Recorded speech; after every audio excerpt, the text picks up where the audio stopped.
Yo, YouTube, what's up? I'm Tim. He's AC. This is Cash Cow and AC Sports Report. And AC, the Giants are champions. Give me your thoughts. I went against our pick, as many of you know. We expected the Rangers to win in 6, but the Giants really came out dominating. And it's an interesting story how these guys got here, because they weren't projected to be one of the dominant teams in the MLB, and they just came out firing on all cylinders this postseason. Really impressed with their performance. Yeah, they really did. I thought they'd be in the NLCS. I really did. I didn't think the NL was that great. I also thought the Mariners would be in the World Series, though, so that shows how much I know. But yeah, you're right. I mean, our picks. We walked into school today, and it was like the school was on fire. Everyone's walking up to us saying, "Oh, you got your pick wrong." Like it meant something. We make these picks if they're right, great. If they're not. But who picked the Giants?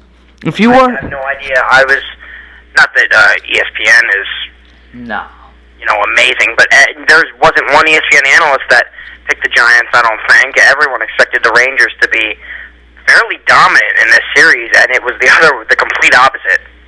Yeah, exactly. All right, so we were wrong. Why do you think the Giants won? Because I think it comes down to the fact that the Giants felt like they had less pressure on themselves. They had more games on the road, which I think a lot of times actually helps you in the World Series. And their bullpen was legit, and great pitching always beats great hitting. And Buster Olney summed it up best today on Mike and Mike when he said, in the year of the pitcher, a team with the pitching won the World Series. Absolutely. I totally agree with you on the pitching. I think their bats shocked a lot of people, too, against this Rangers staff. Not that this Rangers staff is the best in the league, because they're not really, in my opinion, nothing compared to what the Giants did this series and throughout the postseason. This Giants pitching staff is really impressive. I mean, Tim Lincecum, he's dominant. Matt Cain came out, surprised a lot of people with 3 shutouts, and Jonathan Sanchez is shaky at times, but Madison Bumgarner, what poise from a 21-year-old.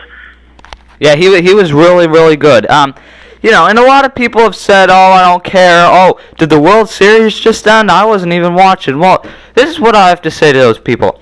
Did I care about this World Series as much as I normally do? Maybe not. But I think I go back to 2008. We're Phillies fans, for any of you new people here. Real ones, not the bandwagoners. In 2008, when the Phillies won, no one watched. But you know what? The Phillies won the World Series. We were happy, and we honestly didn't care who was watching, except we felt like, yay, our team won. And you know what? I think it's an embarrassment to call yourself a real baseball fan and say that I didn't sit down and watch this series, because if it's getting to the point where you only watch a series when it's Yankees, Red Sox, Phillies, one of those teams, Dodgers, then I think there's something screwed up with baseball. AC, did you care about this? I cared about the series. I watched it. I watched almost every game. But, I don't think a lot of people, I don't know what's going to happen when the ratings come out, but I'm going to assume that this is going to be one of the lowest rated World Series ever. And I think that's very unfair to the teams, because this was a it was a fun series to watch if you were a Giants fan, not so fun if you're a Rangers fan. But if you were a baseball fan, you got to like watching the World Series. It just comes down to that. And you can call yourself a Yankees fan, you can call yourself a Red Sox, Phillies, whatever fan, if you just watch when they play. But if you're a baseball fan, you had to watch the series. Yeah, it's a World Series. It happens once a year. Now, no one comments say, "No, there's 7 games." No shit.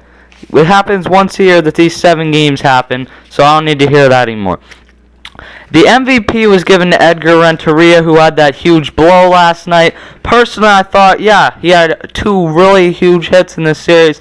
I felt like it should have gone to Lincecum. I felt like if Cain had pitched another game, I would have given it to him over Lincecum. But did you agree with me on that one? I agreed with you on that one. I think if it would have came down to a Game 6 and Cain would have pitched, I think absolutely Cain would have, again, dominated, and they would have won it back in San Francisco if somehow they didn't win Game 5. But, yeah, I don't know if I agree with the MVP with Edgar Renteria, but I'm not detracting from what he did, because he did a pretty good job this series, as we've seen. Yeah, he really did. Like everyone said, he made his 2-year, $18 million contract in about 5 games, so... Yeah, Parity. Everyone says there's no parity in baseball. The Yankees buy the World Series every year, blah, blah, blah. Well, when there's a parity World Series here, which is what everyone called it, the Rangers and the Giants, no one seemed to tune in. So, if you're one of those people that says, well, I don't want to see the Yankees in the World Series, my thought is, yeah, I don't either, but I might be a little more interested in seeing the Yankees too. That being said, I still watched every game of this series, and for the most part, I watched every inning of this series, and I don't know. I mean, the people that say this, well, the Giants just won the World Series, so if a big market team wins it next year, don't just say, well, oh, they bought the World Series, because I think it's pretty clear at this point that you can win without having to have the $170 million payroll like some of these teams have, because the Giants have about a $90 million, the Rangers have about an $80 million, which if they keep Cliff Lee will be jacked up about $25 million, but that's another discussion. I believe that, I mean, look at these teams that are in the World Series. Two of the lowest paying teams in the MLB, or two of the lower paying teams for that matter. Lower. But, yeah. But, if you say that if you come out and say that the Yankees bought the World Series next year, that's unfair to the Rangers and to the Giants, especially to the Giants, because they won the World Series last year, and the Yankees weren't even in it, neither were the Phillies, and the Phillies had the fourth highest payroll, and the Red Sox didn't even make the playoffs, who have the second highest payroll. And the better part, the Cubs have the second highest payroll, and the Mets are right up there too, and they were two cellar dwellers in baseball. The Cubs more than the Mets, but still, the Mets are a fourth-place team with a $160 million payroll. Something's a bit screwed up with that picture. Exactly, so you can't come out and say that money wins baseball. You can't say that. Well, I mean, it does to a level, but I mean, at the same time, baseball is built through your farm system, and the Giants have the blueprint. Not JZCD, the blueprint. They know what to do to win. They built through the farm system. They did it right. They got Tim Lincecum, Matt Cain, Jonathan Sanchez, and the man who closed out that game, Brian Wilson, beast. And I didn't like the celebration at the end of that game. I thought that was kind of strange until I read an article where he talks about how that whole thing he does after he saves the games for his dad. I kind of knew that, but I figured, in the World Series, maybe you just go up and run and do that after the game. I don't know. Did that seem a bit weird to you? It seemed a bit weird. I understand where he's coming from, and he does that after every single save. But I don't know. It was different. I think that's why a lot of people thought it was weird, because it was different.